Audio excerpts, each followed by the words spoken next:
ఆసియాలోనే అతిపెద్ద గిరిజన పండుగట.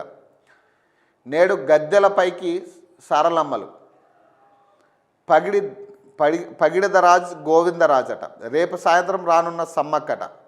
లక్షలాదిగా తరలి వస్తున్న భక్తజనం. ప్రత్యేక ఏర్పాట్లు చేసిన రాష్ట్ర ప్రభుత్వం అట. 31న సాయంత్రం 16 గంటలకు అమ్మవార్ల వనప్రవేశమట. బయలుదేరిన పగిడిదరాజ అంగరంగ వైభవంగా పరిణయ ఘట్టం. పెళ్లి వాతావరణాన్ని సంతరించుకున్న పోనుగొండ్లట. భక్తులకు సీఎం రేవంత్ రెడ్డి శుభాకాంక్షలట.